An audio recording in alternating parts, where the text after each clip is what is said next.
Shalom, good afternoon. My name is Josh Sussman with the Nefesh B'Nefesh marketing and program team. This is a first for us. We, about 15 years ago, did something called Letters to Home, where we had, I don't remember what it was, 12 to 15 different families who wrote letters, and we made it these nice glossy printed things that people used to print things on paper, and sent them back to their home communities, put it in their shuls and their federations. It had really nice traction. It actually lasted for a couple of years. That was the last time we did it. And now we've been working on this program for this past month. And we thought, let's bring this back again. Let's try it. Let's try a virtual 2021 version of Letters to Home. So this is our first one. We're kicking off with Cleveland. I'm happy to have Rabbi Kenny Pollack and Rabbi Barry and Callie Katzler with us. I apologize. We had two very young, vibrant empty nesters / retirees who were scheduled to join. One literally canceled 15 minutes ago because something came up, and another traveled last minute when the airport opened and they were able to go back and visit some family. I will be happy to put you in touch with them if you have any questions and you're of that generation. We're gonna obviously focus on the kind of life stories of the Pollacks and the Kislewitzes. I am going to start. This is really about their stories. It's not about Nefesh Nefesh. It's just not. We're not going to deal with a lot of technical tachlis things, which we've been doing for the last year as we turned virtual. We've had about almost 50,000 people register for programming over last year since we pivoted during the pandemic. And we've done all of the tachlis things, taxes and healthcare and education. We might hit on some of those things tonight, but this is really about stories and about connecting and having relatable people that might have preceded you in Aliyah. And we will be picking right back up with that tachlis programming starting next week again. But for now, we're going to stick with a little bit more fun and a little more loose and informality. The pressure is on our guests. We put pressure on themselves as we prepared for this. So I'm going to open it up. I'm going to first ask Kenny, can you open up for us and tell us a little bit about yourself, where you came, your pre-Aliyah story, where you are now, and give us 3 or 4 minutes. Sure. Okay, great. So I grew up in Los Angeles. I'm actually there currently for work. Went to modern Orthodox day school, went to Eula, did B'nai Kiva. Eventually, as I got older, went to Camp Stone, which will connect to my story a little bit later.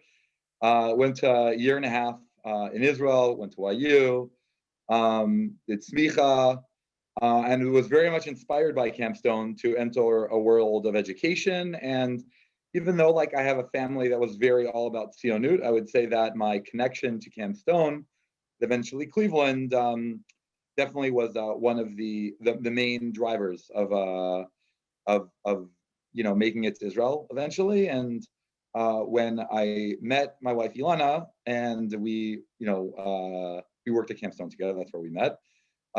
We decided to move to Cleveland, recruited partially by Barry Kislowitz, and at the time the leadership of Mizrahi, when I was just finishing Smicha, and pretty much we went to Mizrahi in Cleveland because of the strong identity of religious Zionism that the school really embodied, and because it seemed as if, in Esty Fleischman's words, for those of you that know her, Mizrahi in Cleveland will be a place not just that will keep the fire alive, but it will actually stoke the flames and of Aliyah, because that was a big thing for me. One of the reasons why we didn't end up in LA was because we really wanted to make Aliyah the whole time, and we felt like this was the best decision for that. And our 5-year plan turned into an 11-year plan, but we eventually made it. Baruch Hashem. We made Aliyah in August 2019 from Cleveland, and we currently live in Ramat Beit Shemesh in the Ramat Shiloh neighborhood. I currently run a summer camp in Seattle. And I also teach at Yeshivat Leva Torah. I teach a morning Seder there. So that's kind of like our story. Our kids are transitioning really nicely in Beit Shemesh. My wife is, she is the hero of making that happen. Her Hebrew is really, really good. And she's really like the point person for everything about the children's klita. And thank God it's worked out for us. We have wonderful friends in the neighborhood, in the area, and Israel so far, despite Corona, Baruch Hashem has been pretty good to us so far. That's our story in a nutshell. Great. It's funny you say that you had your 5-year plan turn to 11-year plan. I'll just throw this in.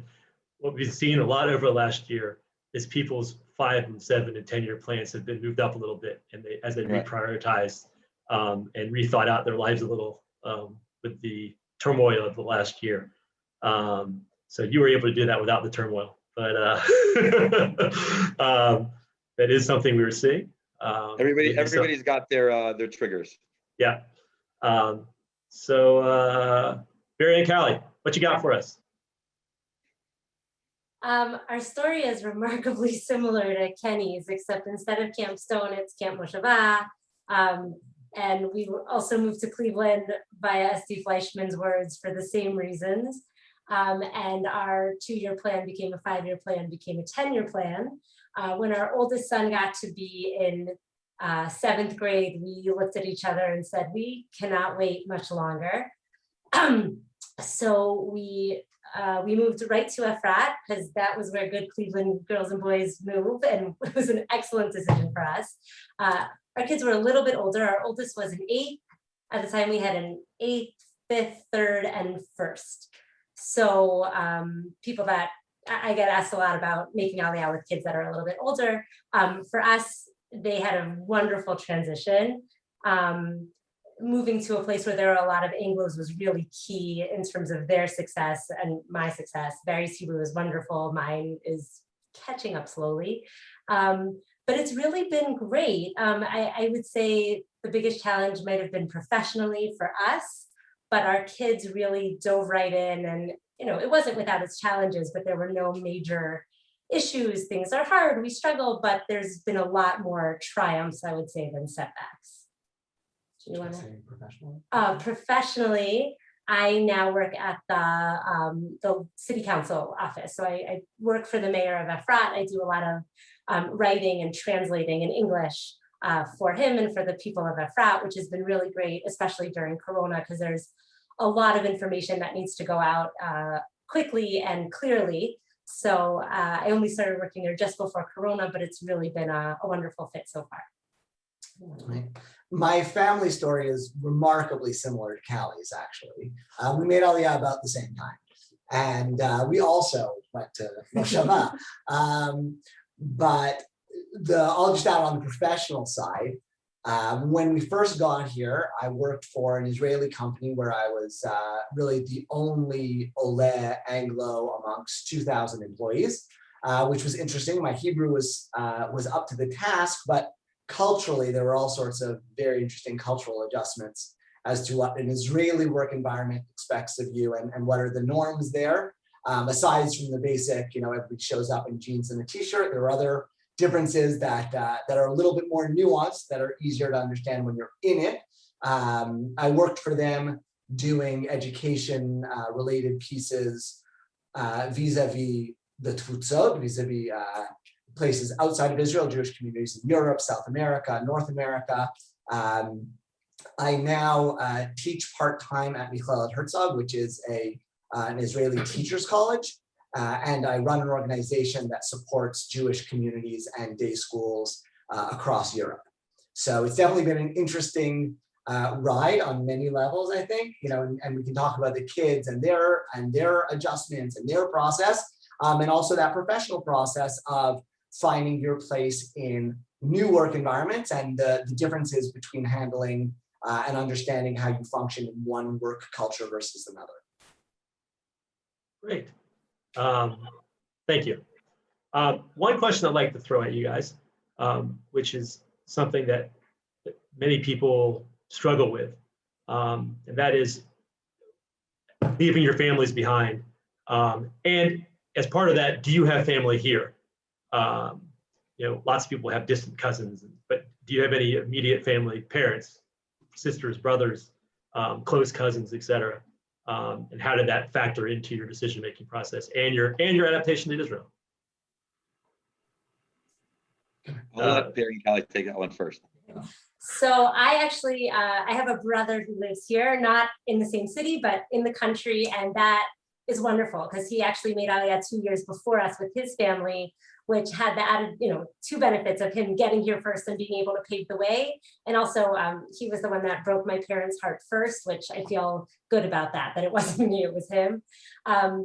So I think before Corona, I would have said, leaving your family is really hard, but it's okay because hopefully they'll come and you'll go there and it's back and forth and you really, really make it work. Now I haven't seen my parents in close to 1.5 years. And it's rough. This was not part of the deal. We never imagined that this would happen, which is why everyone keeps telling me that the numbers of Aliyah and people that want to make Aliyah are really up. And that surprises me because I think it would be really hard in this era where you can imagine not being able to fly back and forth, even though things are now opening up. So kol hakavod to all of you who are really still considering it. So it's really, really hard to leave your family. And it's, for me, it was very important that my immediate family was on board with our decision, even though it was really hard for them. They understood that this was our dream and they in no way wanted to hold us back. And I think there's also this idea that if it wasn't me, then it was going to be my kids leaving me behind. And that was going to, break up a family in a different way. So someone has to be the one to do it. So it's wonderful to be here with my brother. We were just able to spend lots of time with him over Pesach, which was amazing. And now we're really hoping that our families will be able to get here soon. I don't think there's anything to say that makes it easier. It's really, really hard. There's a lot of guilt involved. For me, the guilt involved in leaving my family was really nothing compared to the guilt I felt in not living in Israel. Did that make sense? So I traded in one guilt for another, but we're good Jews. I think that's pretty much what we do. I have no regrets. Corona's been rough, but it's hard to leave your family. It's worth it. Okay, so like I mentioned, I'm in Los Angeles now, seeing my parents and my brother and his family for the first time in about 1.5 years also. And my mom and dad are probably in earshot, so I want to be kind of diplomatic, but give the honest truth.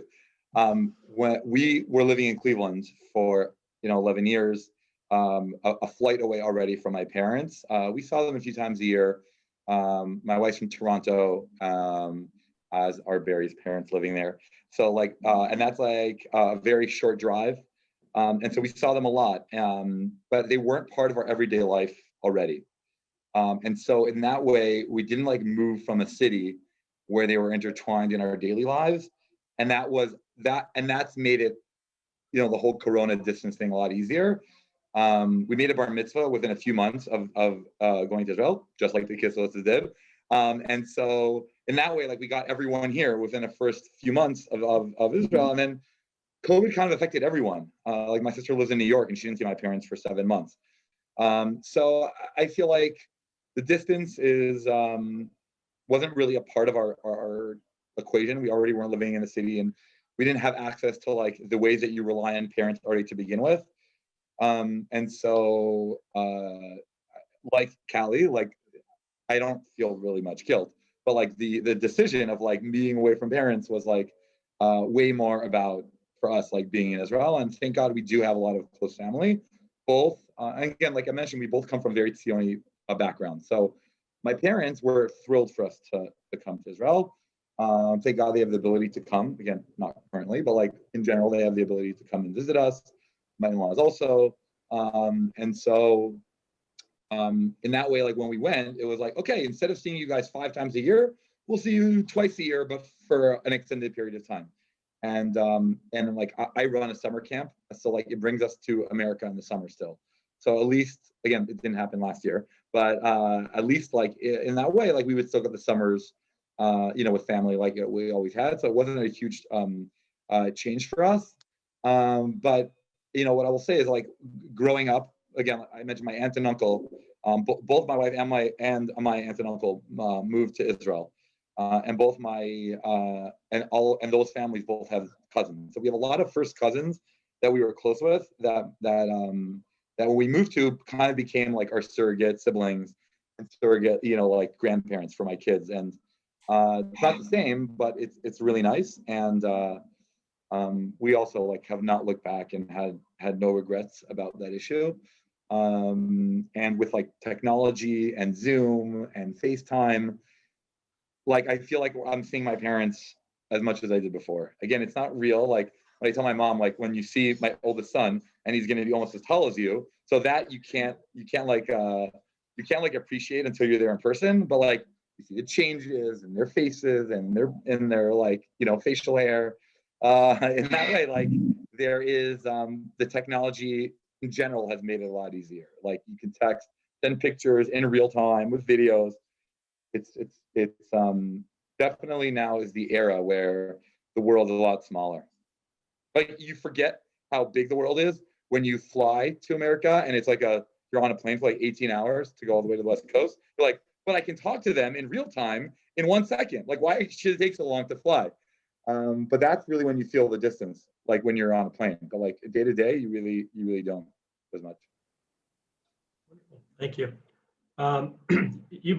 You all three touched on this a little bit on your experience in Cleveland and how it might have animated your choices. I think all of you kind of had Israel as part of your long-term plans, maybe before you were in Cleveland as younger people. I'll say that we had a Chayil Boded who we adopted, who was from Cleveland, and we had a lot of young Cleveland kids coming through our house who were no longer young, no longer Chayalim, and no longer alone. All their families have grown, but it was amazing to see just the type of Zionism that the school and the community imbued in these young people, and how many of them were coming and staying. We actually saw those numbers statistically at Nefesh B'Nefesh, where we could see that the number of family units coming was growing, but the number of people coming was shrinking because all those family units were 19. Much to the community's credit, I would say, it's really an amazing thing to see. And I only saw it in this 2.5 year period when our Chayil was living with us. We then married another Cleveland girl, and now we just visit them on Cleveland Street in Efrat. But can you speak a little bit to how the community itself, like in my view, from an outsider's perspective, and working at Nefesh B'Nefesh for the last 12.5 years, I see it, Cleveland and Toronto, as ironically, as the two places that really have succeeded in their education, in their community education, in their formal formal school education, and really imbuing the sense of Zionism in the community and the young people. Do you have any insights into how that is and why those two communities are unique, specifically Cleveland in this case, and how that might have animated and educated your decision as you moved closer to Aliyah? Right. So actually, my parents are currently in Toronto, so I can speak a little bit to both. But I think there's something very different that's at play when you're dealing with adults versus 19-year-olds. On the 19-year-olds, obviously, there's just within the school in Cleveland, there was a tremendous amount of focus on what it means to make Aliyah, and Aliyah particularly as part of the story. A steady stream of shlichim, benot sherut, bachurei kollel that were coming through, all of whom really create a certain reality. And I think this is where it overlaps to the adult piece, where when you're sitting in Cleveland or Toronto or wherever else it is, and thinking about moving to Israel, it seems very unreal. It seems like a dream. How am I going to do this? What does it take? Can I make it there? But when you're a kid at Mizrahi High School, let's say, and you know that of the 3 previous graduating classes, 3, 4, 5 kids from each class stayed. And they're there, and you know where they are, and you see their picture, and you might be friends with their sibling, things like that. it just becomes a real option in terms of life path. And I think that's the same thing for adults. For us, there were two major factors about our friends making Aliyah. The first was that, the first was, we lost friends in Cleveland. We didn't have as many people to hang out with. But part of it was knowing that we would have a friend network to land here, and really understanding that we do have my brother-in-law, Callie's brother, and our sister-in-law, who are wonderful. But we were coming from a whole community and a whole group of friends, and knowing that we were landing in a group of friends was really tremendous. And the other piece was just that very basic knowledge that our friends were doing it. So it was very difficult to tell ourselves that there was some reason we couldn't do it when friend after friend after friend had done it. And these were people with similar stories going into similar places. Obviously, everybody has their own personal family and professional trajectory and all of that, but getting that vision of the possible from those around you, I think, is tremendous. And I think that's a big part of what keeps the cycle going from Cleveland. Anything to add, Ken? Yeah, I'll add. My history with Cleveland actually, I think, predates Barry's, because my dad actually grew up in Cleveland, so I have some. Kenny's dad. Yeah, so I have some, like, and actually my father's family is kind of like more to the more like right-wing side of the community. So like he really didn't grow up in the Mizrahi world. But I actually was very curious about this. Like what makes Cleveland so special. So it actually, from what I understand, goes back to Cleveland Heights and Rabbi Spiro, who pretty much like preached from the pulpit every Shabbat, from what I understand, about Aliyah. I think that impacted the lay leadership, who ended up becoming, all of the people that have been running, Mizrahi on the lay side. And Barry can speak to this more because he was the head of school. So he knows the ins and outs of how that worked way more than I do. But you definitely got a sense that the community, the school, was definitely part of this ideological, the ideological heart of the school was in Tzionut. And again, it's the reason why a lot of the educators that they got for a large number of years moved to Cleveland, because we wanted to go to Israel and we wanted a kind of like a nice pit stop in the States. And so that's how we got to Cleveland. Sounds like that's how the Kislev got to Cleveland as well. But it didn't just happen randomly. Like, it wasn't just like people came and it was like that. I think the Camstone affiliation was a huge part of that. I think that, Rabbi Spiro back in the olden days definitely influenced that. I think the Weiss's vision for the camp, and then ultimately when they were in leadership at the school, had a huge impact on that.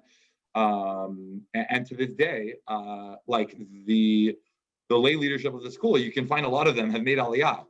I think that's like, or have children and grandchildren that have made Aliyah. So I think that there was a lot of things at play. I know, like, my wife being from Toronto also had that, big influence. The same way, the leadership was behind it, and they brought people in, and they were always big into the shlichim. They always had an eye on their tzionut.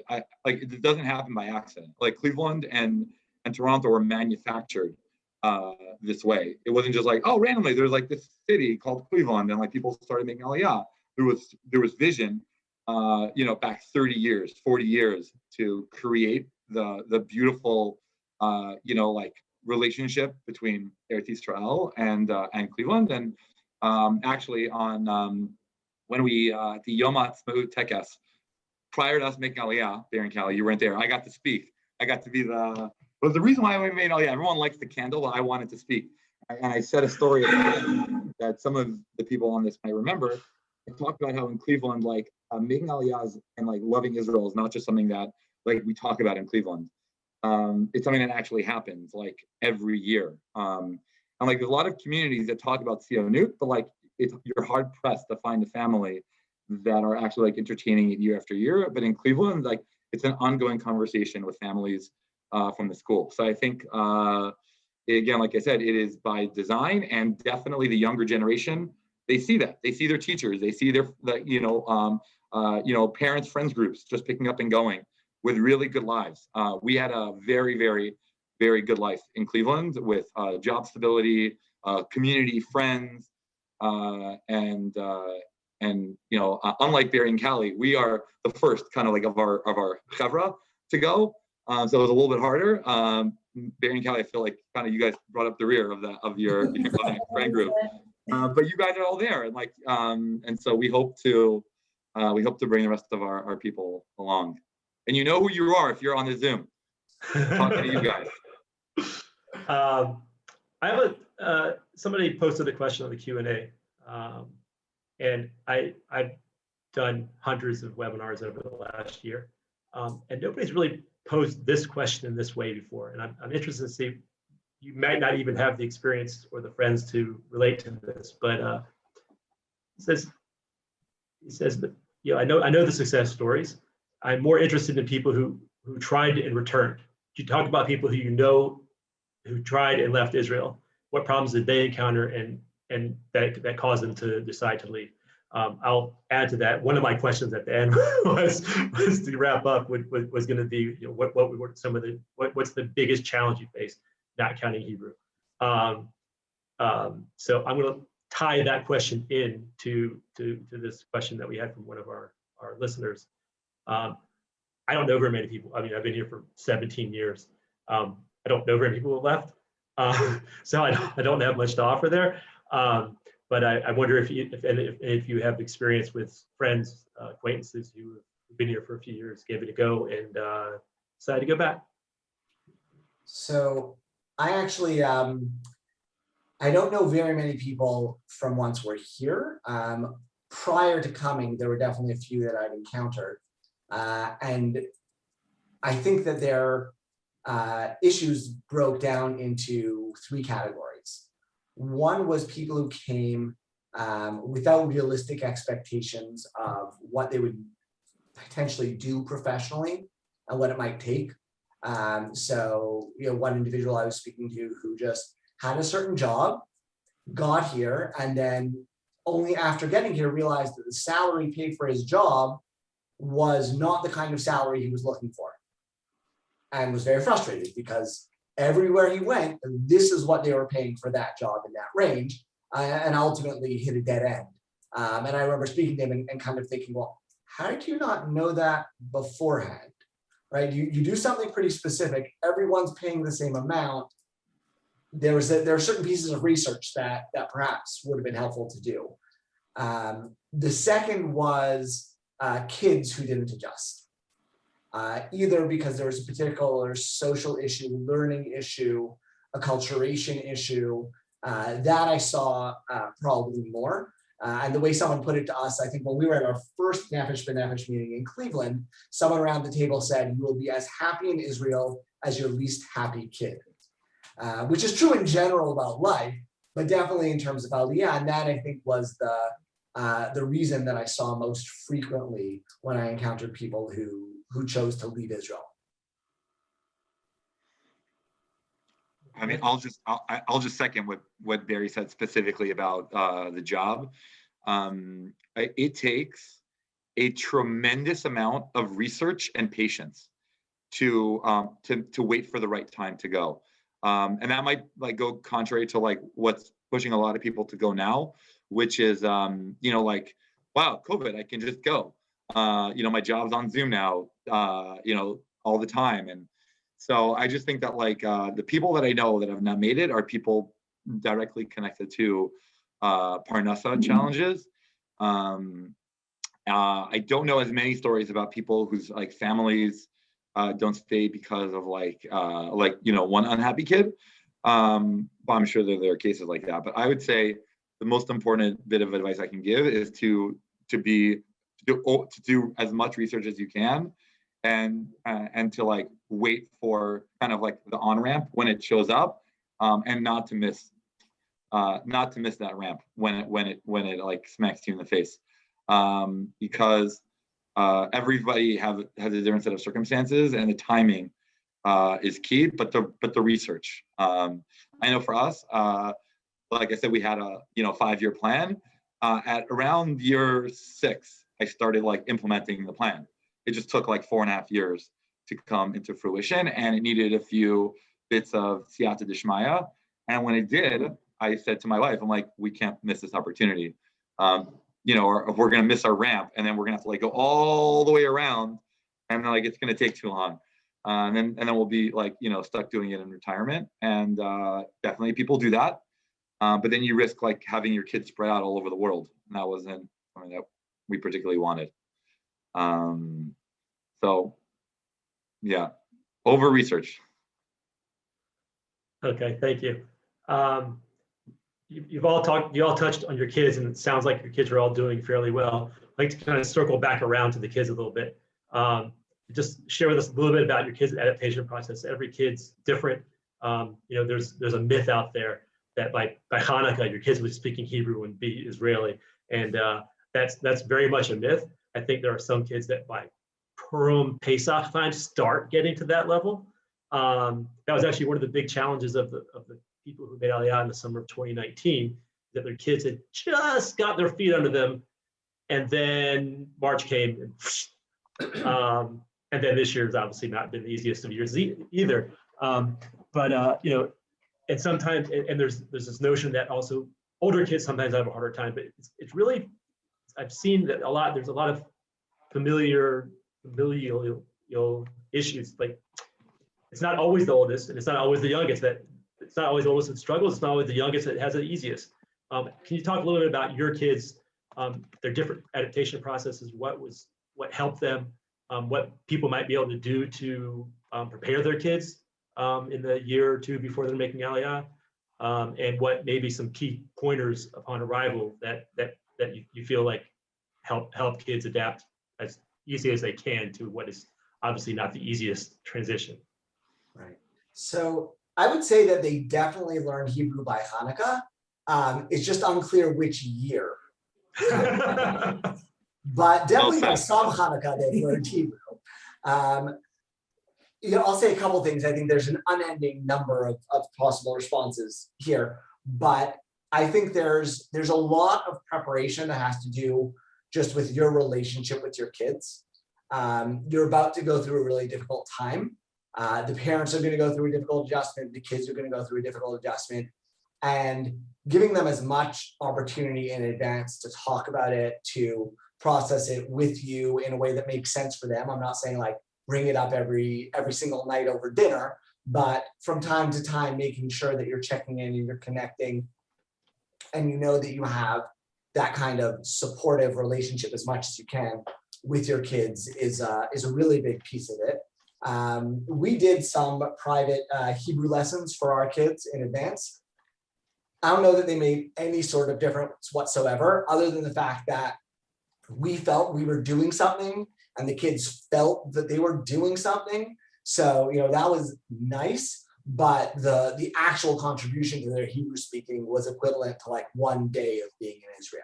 So that's definitely, that kind of active preparation that they feel like they have some ownership and control, I think was really helpful.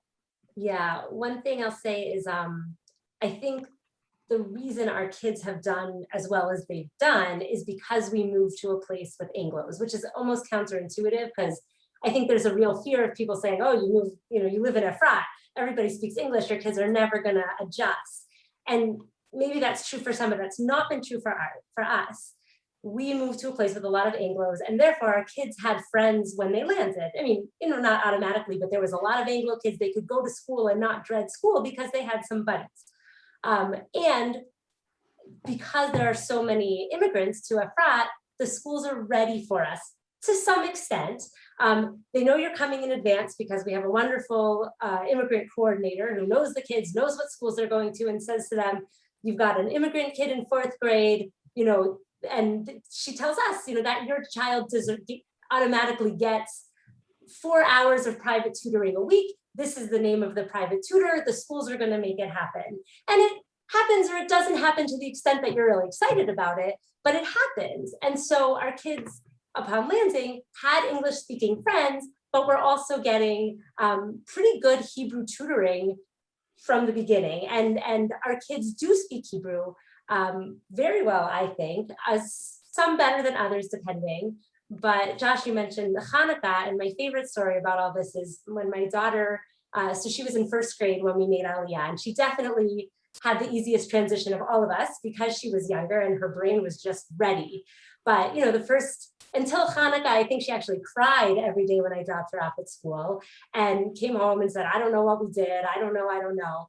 And then one day, and it wasn't Hanukkah, but it wasn't so long after that, she came home and she's just telling me, well, today we did this. And the teacher told me a story about this. And then we learned this, and then we learned this. And I looked at her and I said, you learned all that with your private tutor? And she said, no. And I said, well, you learned all that from your teacher? And she said, yeah. And I said, your teacher doesn't speak any English. And my daughter's like, okay. And I said, so you understood everything you just told me in Hebrew? And my daughter said, no, I don't know any Hebrew. So things go on in their brains and they don't know it and you don't know it, but things start to click. So don't wait for Hanukkah. That is, your hopes are really off. That's just wildly inappropriate. But the kids do start to learn and they start to get it and they start to adjust to the culture. And I don't have the experience of having made Aliyah to a specifically Hebrew, an only Hebrew speaking environment.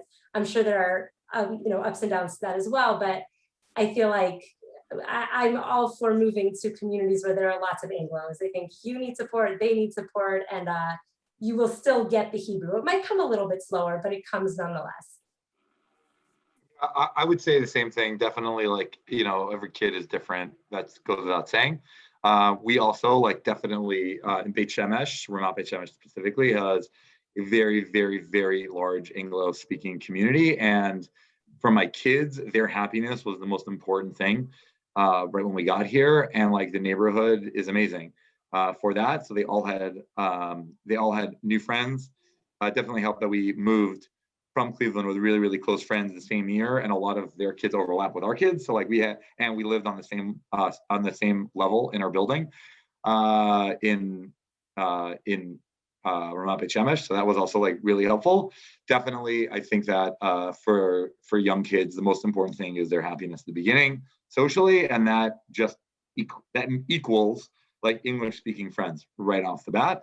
And I'm surprised still because again, for people that know Ramat Beit Shemesh, it's a pretty English speaking neighborhood as a whole. But my kids still learn all day just in Hebrew, and the rate at which they're picking up Hebrew, I'm surprised at, because I'm but you speak only English around me, and in school and in the neighborhood and in shul. I'm is your Hebrew getting so good? The answer is because they're still learning Hebrew for 7, maybe 4 to 5 hours a day instead of 6 to 7 hours a day. But they're hearing it. And our youngest was 3 when she came, and it's amazing because she's learning words in Hebrew for the first time in Hebrew, and so it's just the coolest thing. If she's a little robot, if you speak to her in Hebrew, she responds in Hebrew, but if you speak to her in English, she responds in English. And every once in a while, you speak to her in English, and she'll say something back into you in Hebrew, and that's oh my God, that's the best thing ever. But definitely, it's true. You have to be patient with the Hebrew, and it's also true that your least happy kid is how you're going to be. And for us, I found that the support of Ramat Beit Shemesh and WhatsApp groups with other Cleveland Olim, which we have, they're on it, and they are very helpful. And those are the most important networks that you're going to have to support the first few years. And you'll worry about the acculturation piece as your kids get more fluent in Hebrew. That's a separate conversation. Once you get your kids happy in Israel, then you have to worry about making sure that they're cultured in Israeli culture, which is a whole different discussion. But in terms of the Aliyah discussion, you want to make sure that everyone starts out happy. Great. All right, we've talked. I took the rug out from under myself by asking about the challenges that we were going to close with. I want to ask you if you can share 2 things. One is, what was your most pleasant surprise that you didn't expect or thought was going to be harder or was easier? And 2, if you could share one pro tip, one hack for that would be helpful for future owners. You guys you all look stumped. So I'm going to throw it at Callie. Come on. Okay, I'll take one and then you'll have to take the other. The thing that surprises me is that it doesn't get old living here. I thought it would wear off. Like when you get here and everything's so new and shiny, even when things are hard, you're just like, okay, but I live here, and I live here, and you look out your window and there's these beautiful views, or it's not snowing in May and it's just wonderful. And it doesn't get old. Being here for the Hagim, being here for Yom Ha'atzmaut, all the things that I dreamed about and hoped would one day be mine. We're here almost 5 years, so maybe it will get old eventually, but I'm so grateful and excited and happy about so many things that that happen in our lives because we're here. So, and it's and again, there are things that are hard, there are things that are frustrating, there are things that I miss, but nothing compares to just, I don't know, being out in the morning on a run and looking out in the hills and being like, oh, I live here, I did this hard thing, and I'm reaping the benefits, and my children are reaping the benefits. Doesn't get old. Now, what's your pro tip? Okay. So my pro tip is going to be figuring out how to have the chutzpah of an Israeli without necessarily getting into fights with other Israelis. So definitely pro tip number one, you will not win a fight with an Israeli. Period. Done. But one of my students actually at Herzog College pointed this out in terms of driving. She said, if you're trying to cut someone off, they'll drive right into you rather than letting you cut them off. But if you catch their eye and kind of give them like a please nod, like help me out, of course, go ahead. They'll like stop the whole highway of traffic to let you go. And they kind of like figuring out that interaction. So you can't, headstrong doesn't work, but having the chutzpah to kind of like poke your head in and ask for things is super helpful. There's two ways that helped us. One was, I think, professional preparation. I spent my whole life just naturally developing a professional network in North America. I knew hundreds of people, colleagues, associates, everyone. I spent about 11 or 12 months before we made Aliyah just calling people, just setting up, at that time it was still Skypes, right, or phone calls with people. And at the end of every phone call, I would just ask them for 2 or 3 names. And I didn't even necessarily know directly the people I was talking to. And I certainly didn't know the people they were referring me to, but everyone was happy to pick up the phone and have a half-hour conversation with me about just what's the state of the nonprofit world, what's the state of the education world, like just schmoozing and making connections. And I, had my spreadsheet lists that I was building. I ended up speaking to at least 150 different people over those 12 months, which has been huge because when you run into things, you don't realize how much you rely on that network, whether it's personally or professionally, and you have to build it from scratch. And then the other time this was helpful to us was when we were trying to do something in the bank, which is perhaps one of the worst things you can try and do in Israel, is go into a bank. Now there's like turns, it's a little bit better, but we were waiting in line at the bank. It was taking forever. And then I saw a sign up a stairway in the back that said Banka Ut Pratit or something like that, like private banking. The kind of thing where I was like, I know the people who have a lot more money than we do go up those stairs. And so I was like, you know what? Let's just go. So we just walked up the stairs. There's, instead of the benches, there's these big, comfy, like Starbucks recliner chairs. And Callie sat down in one of the chairs, and I just walked up to one of the people, like very relaxed bank workers up there, and said, can you help us? And they said, sure, sit down. And I was like, what? Why didn't we do this an hour ago? And since then, whenever we go to the bank, we just go up the stairs. And I don't understand why no one else in Israel does this, but like, there's a lot of things that no one's going to serve you. Like, it's not like an American customer service, I'm going to help you out. It's, you've got to figure out the right person to ask and the right way to have that like kind chutzpah to get what you need. That gives Kenny the last word. Okay, so I'm gonna say 2 things that are gonna be related. Number one is to be as proactive as possible, similar to what Barry was talking about in terms of like the bank. I did not wait for anything once I got to Israel. We went to change over our, we started paying our Anona in our name, the water, the electricity, We went to set up the bank right at the beginning. We went to do our passports as soon as we could in the winter when it's cheaper. Like anything that we could do that we found out, we had it, like we took the Nevis checklist that said do within a week, do within 2 weeks, do within a month. We did them all on time. And what we were pleasantly surprised about was when you're not doing things last minute and like screaming at people because you're an idiot because you didn't know. So people are more are willing to help you and things actually go smoothly. I'm not going to say that we didn't have any hiccups at all, but I was pleasantly surprised. Like the bureaucracy in Israel gets a bad rap, but like there are ways that you can like navigate it as long as you're being proactive. Like don't wait for your first bill. Don't be like, oh, I'm not paying for my water, so I don't have to worry about it because I didn't get a bill yet. Like until you just moved, give them the information that you need, get your stuff changed over, then you will avoid the like 1,000 shekel fine for not changing over your water. But granted, no one told you you had to do that. But again, if you're proactive, you realize, I really should be paying my water and my electricity, my arnona, so like do it as soon as you can.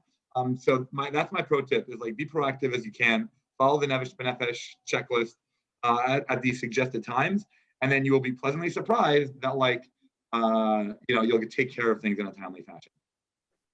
Well, I want to thank all three of you for sharing your stories and your tips, your ups and downs. Thank you everyone for joining us for this first of our virtual Letters to Home. The session was recorded and we will have it up and ready for everybody to see, anybody who wasn't able to participate, or if you want to watch again. And I will share it out over the next day or two. Thank you all for joining us. Do keep in mind that we do have a lot more planning programs that are a little bit more topless oriented, first steps towards Aliyah, healthcare, taxes, all those things you need to do to prepare as Kenny and the Kislews both said, preparation and research. We're there right with you, and we do have a plethora of resources. Thank you for being with us, and we wish you much tzedakah as you continue to plan your Aliyah. Thank you. Thank you. Good luck. Thank you.